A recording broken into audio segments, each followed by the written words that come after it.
Bonjour, aujourd'hui on vous explique le modèle RAV4 hybride Style Plus qui est facilement reconnaissable avec des jantes en noir et les surfaces alentours en noir brillant, aussi bien avec le toit en noir.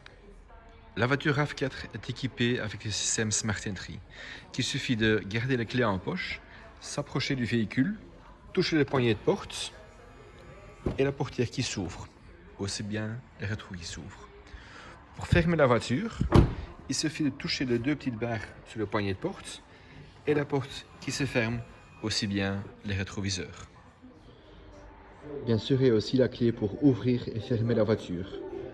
Fermer, ouvrir ou ouvrir le coffre par la commande. Il suffit de rester appuyé pendant 2-3 secondes sur le bouton, où vous entendez un bip et alors il y a le coffre qui s'ouvre. Pareil pour fermer. Restez appuyé pendant 2-3 secondes et ça se ferme. L'haillon arrière, on peut aussi l'ouvrir en touchant le bouton ici.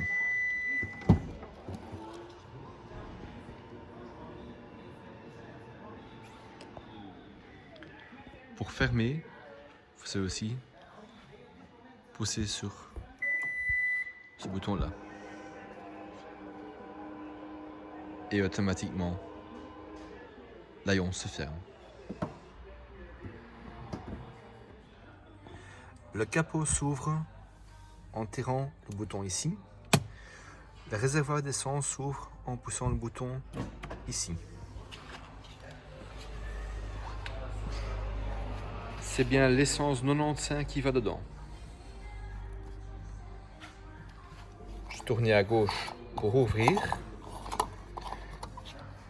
Le bouton, vous allez le mettre ici.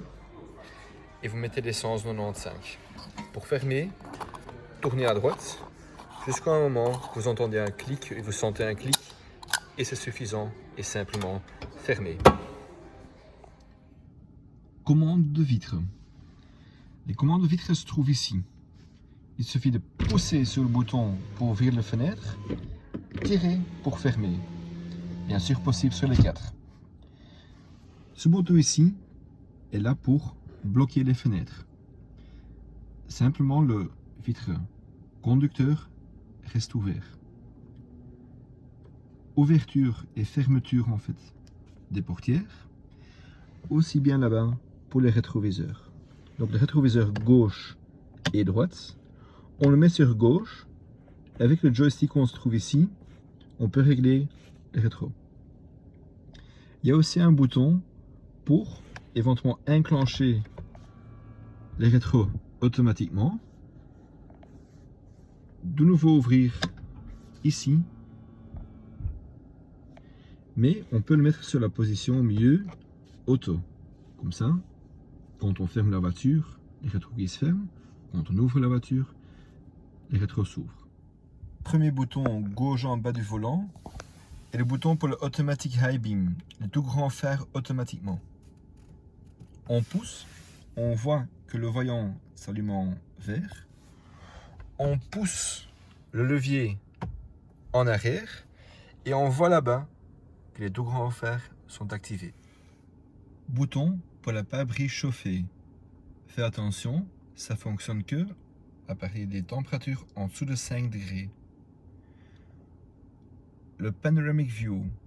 Quand on pousse sur ce bouton, on peut voir sur l'écran du GPS qu'il prend une vue 360 degrés de la voiture.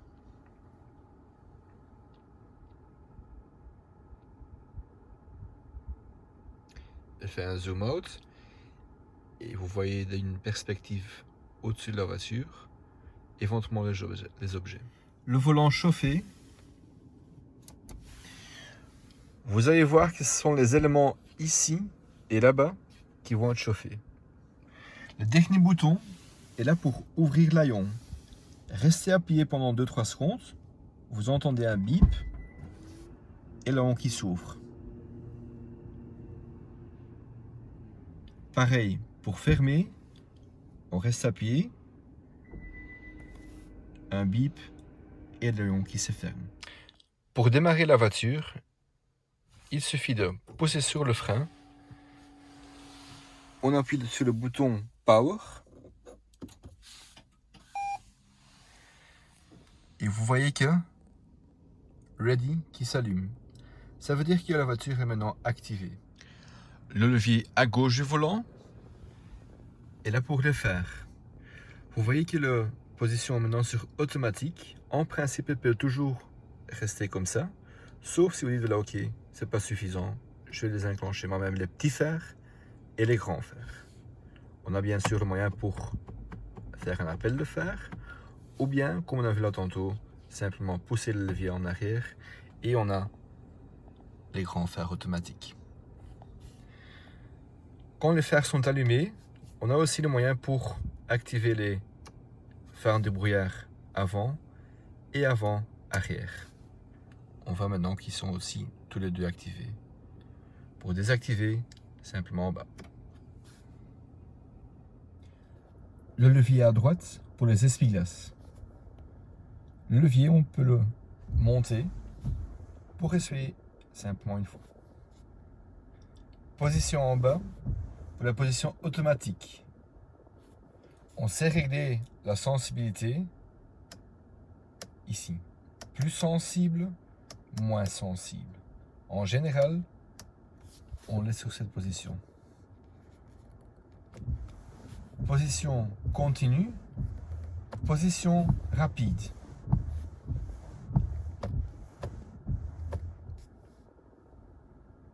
Pour avoir l'eau sur la pare-brise avant, il suffit de tirer le levier vers vous. Pour avoir l'eau derrière, on pousse. Les boutons à gauche sur le volant sont là pour le volume de la radio, pour le voice command, raccrocher ou décrocher pour le téléphone, et les boutons pour régler l'ordinateur de bord.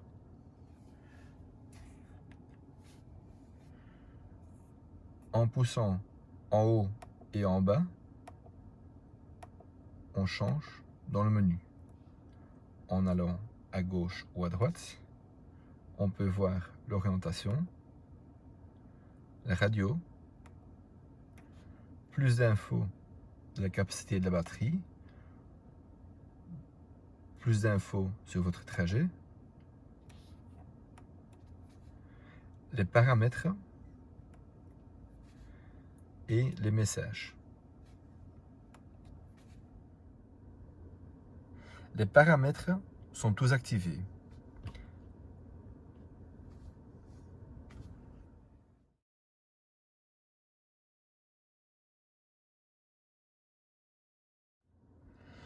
Les paramètres de sécurité sont tous allumés. On voit le Lane Trace Assist, le Pre-Collision System, les détecteurs de l'angle mort, les capteurs de parking avant-arrière, le système qui reconnaît si jamais il y a quelqu'un qui se trouve derrière vous, qui est dans votre angle mort, qui vous indique ça aussi quand vous êtes garé. Le freinage automatique, si jamais on rentre dans un espace de parking en reculant et qu'il y a un enfant, un objet qui vient dans le chemin. Alors la voiture va s'arrêter automatiquement. Road Sign Assist, système qui reconnaît en fait les plaques. Donc on voit la vitesse de 30, 50, 70, etc. qui s'affiche ici. Et le Dynamic Range Cruise Control. Ça fonctionne ensemble avec le Road Sign Assist, qui veut dire que si vous roulez par exemple 120 km/h sur l'autoroute, mais elle voit une plaque où il y a des travaux et qui indique que vous ferez les 70, elle va vous proposer d'éventuellement descendre la vitesse, diminuer la vitesse. À droite sur le dashboard, on voit les réservoirs d'essence, droite en bas, température de moteur. Côté gauche, on voit qu'il y a plus de contours ou pas de kilométrique, mais on voit l'écomètre. L'écomètre avec le CHG Charging. Dès qu'on lâche le gaz ou on freine, on voit que l'aiguille rentre dans cet espace. Puis il y a l'espace Eco et l'espace Power. Le plus qu'on appuie sur le pédale d'accélérateur, au plus haut qu'elle monte. Les boutons à droite sur le volant. Bouton mode, c'est pour changer la radio. Radio qui va de AM, FM, DAB, USB, etc. Les boutons à côté pour changer la chanson ou pour changer de chaîne. Puis au-dessus, on a les boutons pour régler le cruise control adaptatif et le limitateur de vitesse. Pour le cruise control adaptatif, pour activer le système, on va pousser sur ce bouton-là. En suivant 7.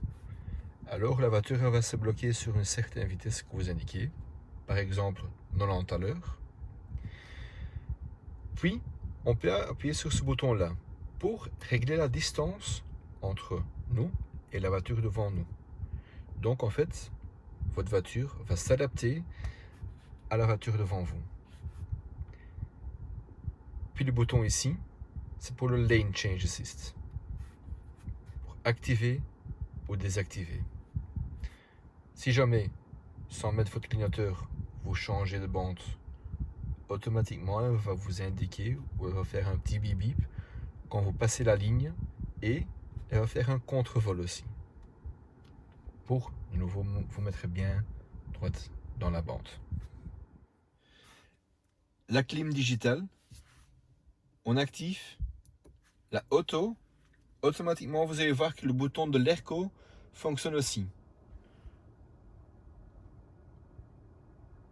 Pour le couper, il y a le bouton off. Donc de nouveau réactiver auto. Quand vous changez de température du côté gauche, vous allez voir que c'est pour les deux côtés. On a aussi le moyen pour changer la température du côté droite séparément. Donc voilà, on voit que le dual s'active. Si on désactive le dual, ça reprend de nouveau la température du conducteur pour les deux places bien sûr. Ventilation avant, dégivrage arrière, avec aussi le chauffage des rétroviseurs. L'intensité de l'AirCo, on peut le changer ici. Il y a Fast, Eco, Normal. Plus soufflé ou moins soufflé. Change la position où est-ce que l'AirCo doit souffler. Reprendre l'air à l'intérieur. Et couper éventuellement la ventilation derrière. Désactiver la traction contrôle, c'est à chauffer de deux côtés, low et high. Il y a aussi une prise 12 volts et un accès pour un clé USB. On voit aussi le QI Charger pour charger votre portable. Commande de la radio. On pousse sur audio. Ici, on va d'abord la source. Donc, on a le choix AM, FM, DAB, USB, Bluetooth, etc. Il y a vos favoris à mettre. Il y en a 6. Le plus facile à faire, c'est aller à la liste de stations où ce qu'on voit en fait toutes les chaînes qui sont bien captées. Si jamais on veut sélectionner, j'ai un exemple, énergie, puis aller chez favoris et rester appuyé. Vous entendez le bip et énergie est programmée. On vient de voir la liste des stations, donc tous les chaînes qui savent bien capter sont ici. On peut le faire aussi manuellement, mais bien sûr c'est plus facile avec la liste des stations. Deuxièmement, le Bluetooth. On appuie sur Phone. On va ajouter un téléphone et elle commence à chercher. Sur votre portable, vous entrez dans le menu des réglages, puis Bluetooth, puis chercher un périphérique. Vous allez voir que Toyota Touch va s'allumer sur votre téléphone et il va faire la connexion automatiquement. Troisième fonctionnement, map, navigation. Pour entrer une adresse, c'est ce qu'on va faire. On va saisir une adresse et on commence d'au-dessus en bas. Imagine qu'on va à Vilvoorde, donc ville. On appuie